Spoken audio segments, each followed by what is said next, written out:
Why do you take photos? Do they really mean something to you?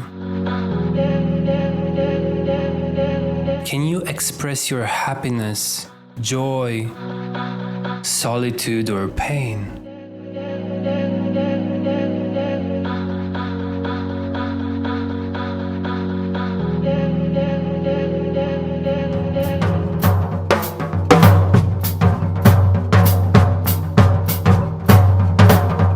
So, is your purpose to take good photos and grow an audience? Or is it to take good photos to grow an audience? The advantages of using a smartphone, it's fast. If I would take photos from my camera and go to Lightroom, or photos from the phone and import them to Lightroom, the process in which I edit a photo is taking a lot more than I would through an app. So I consider phone apps to be shortcuts for editing, and most of the time they can deal with most of the work that photographers need.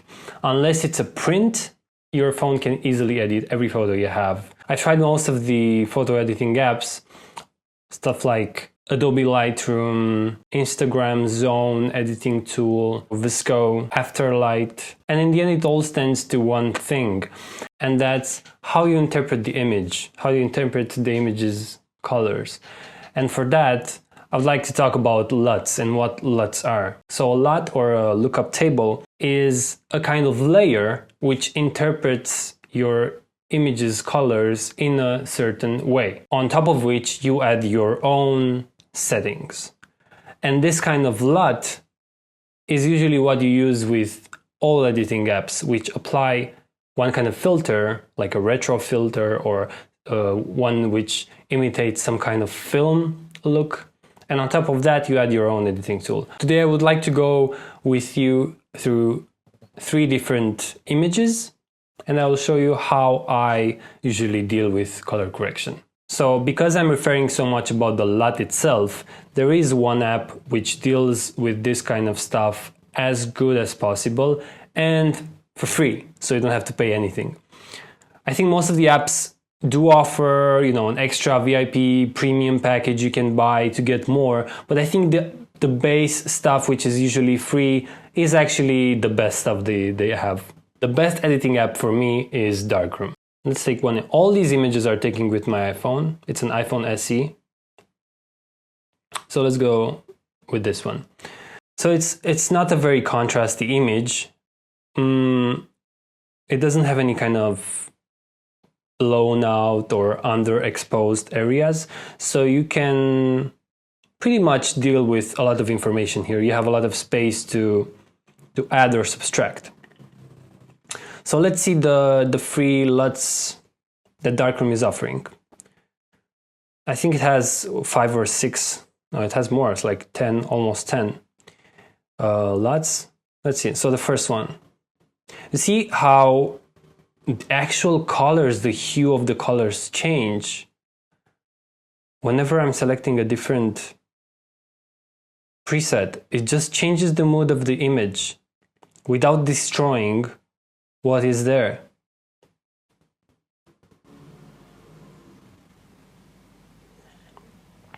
I'm looking here something to put emphasis on the leaf and to have the rest of the image support that.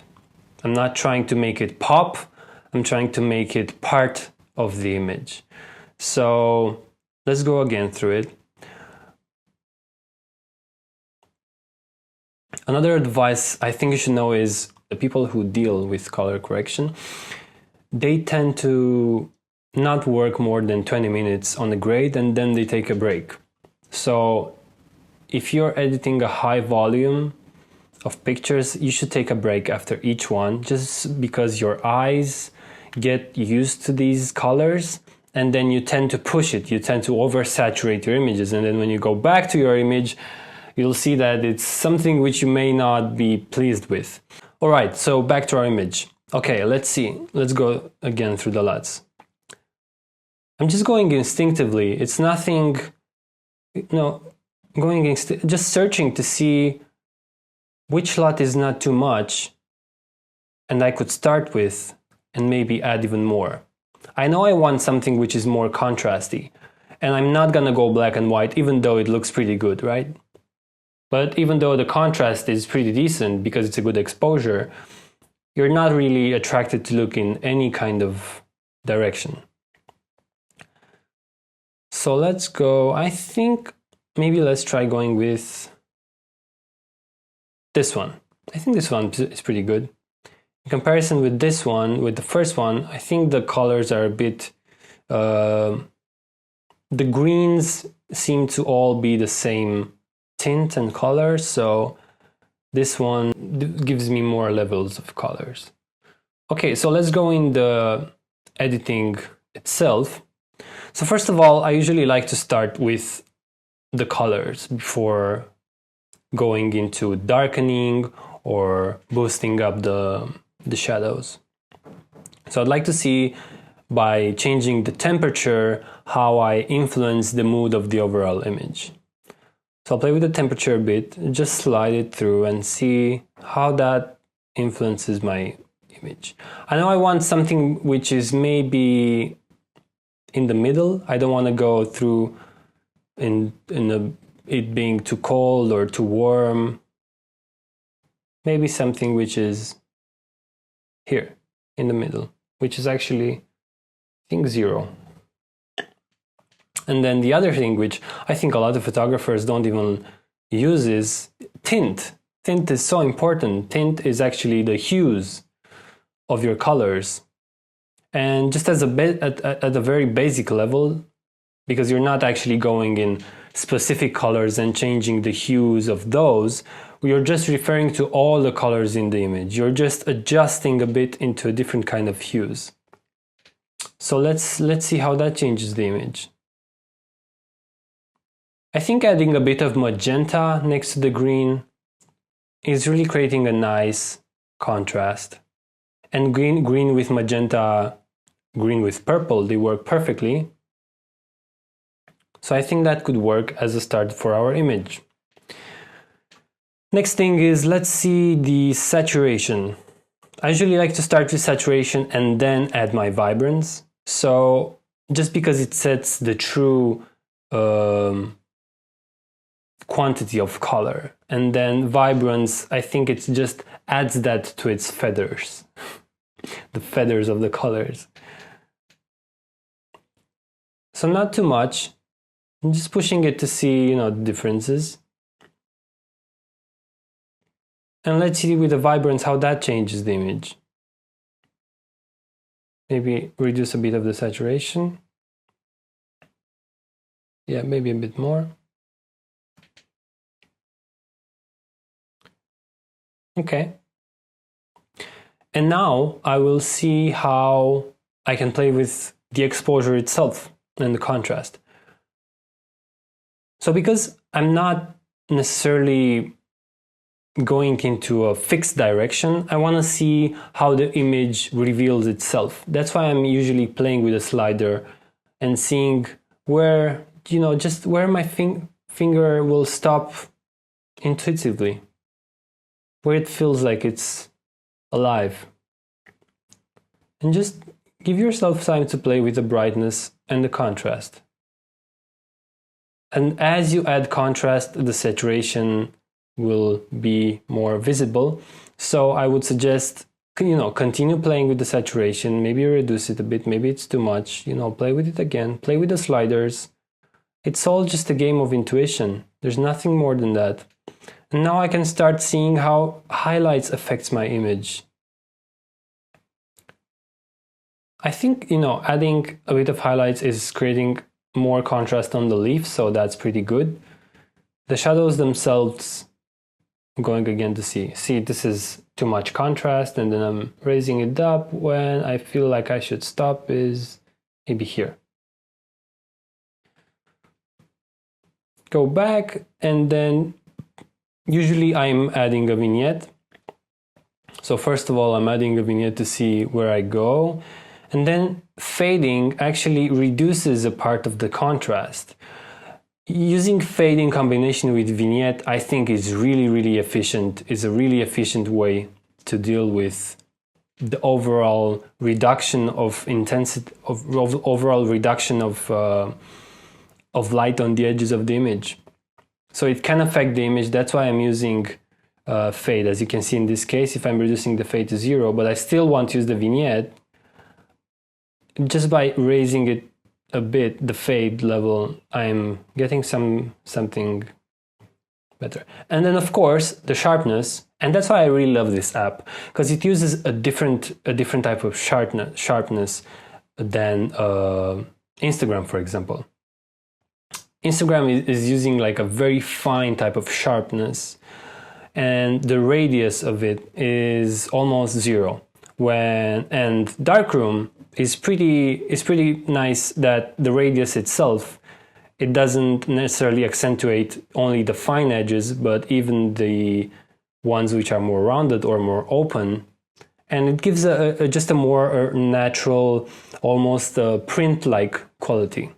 So I'm gonna push it to the max just to see how it goes. And see, even on the max, it looks pretty good compared to nothing. You can see how good of a job it does. I'm gonna stay somewhere here. Yeah, I think this is pretty good. I don't want to push it too much. And then, of course, it's always nice to change the hues of the highlights and shadows. Another thing which most of the photographers don't even think about. It's such a great tool, and it really sends your image into a different kind of universe. So let's try it.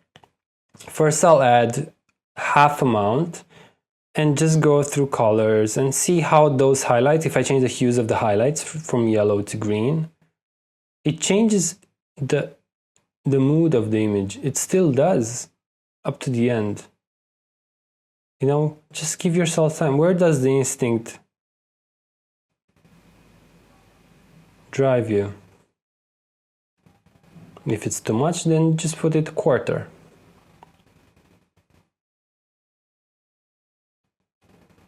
I like to work reductive, so you start with more and then reduce.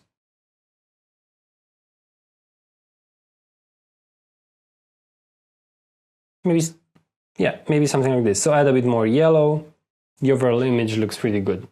Let's compare it with the initial.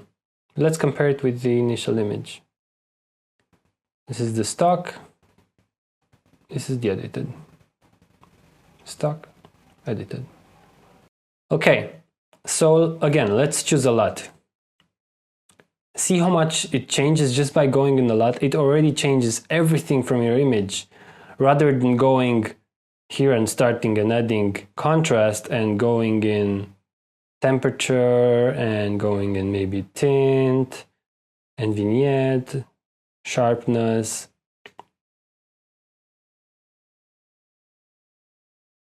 You know, this is good, but I think this is so different. It gives a totally different start. Again, this image is exposed pretty good, so we don't have any kind of blown highlights or underexposed shadows or underexposed parts. Yeah, maybe I'll go with this one. Is pretty good, I think, for a start. So let's see what we can start with. Again, I'll start with the temperature, see which is my direction. I think something more warm will go pretty good. It's with a bit more green, because I'm already standing in the red areas having the purple dress. So you usually want to have something which is opposite of your like leading color in image. You want to go in the opposite way by contrasting it. Okay, and then saturation. Let's see, vibrance. Not too much. Not too much. We don't want to be too yellow. And as I add the saturation and temperature, I may change the temperature. I don't want to be going too much in the yellow side because the skin tones will start to look pretty weird. Okay, and now let's go with the exposure. Maybe underexpose it a bit, go with a bit of contrast. See when I add contrast how much that changes the saturation. It's incredible. Let's see with the highlights if that helps. I think we don't want to go too low because it's pretty good exposure. Let's see with the... No, even the shadows, I think they're pretty good. We'll see the difference once we add the vignette. Okay, so again, I'm losing a lot of information on the edges. That's why I'll save it with a bit of fade. Then I can add more. Maybe this is too much. And then add the sharpness. Let's see in the highlights.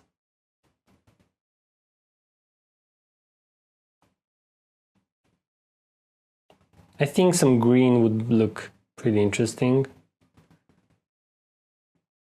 Yeah. I think this is pretty good compared to the original. Let's see what we can do with this one.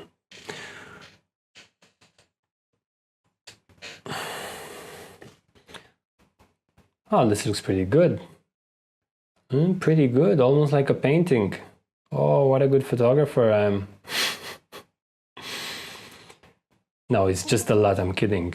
It's like auto-tune for your photos. I don't even need to go in the premium ones. It's like, this app is amazing. I don't need to buy this stuff. It's great.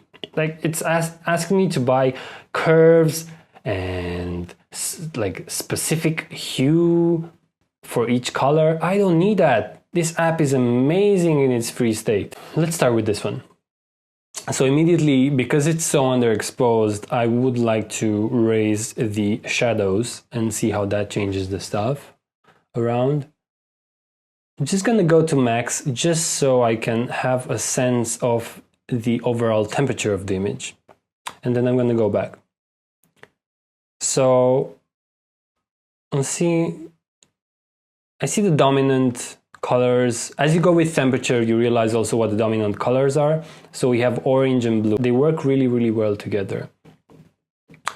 I think I'm gonna go just under, a bit under towards the blue area because we have so much yellow. So if we just raise the blues a bit, that will make a very nice. And then I'm gonna lower the shadows, go back to the initial state, and then go to the tint and see. I think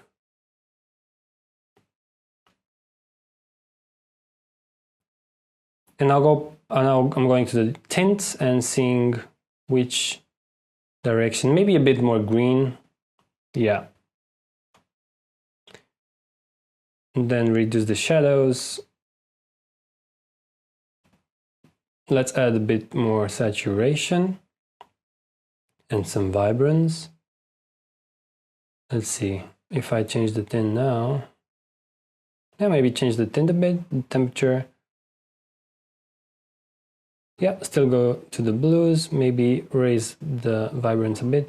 Now I can raise the shadows. Let's see about the highlights, what are they doing? I think the default state is pretty good.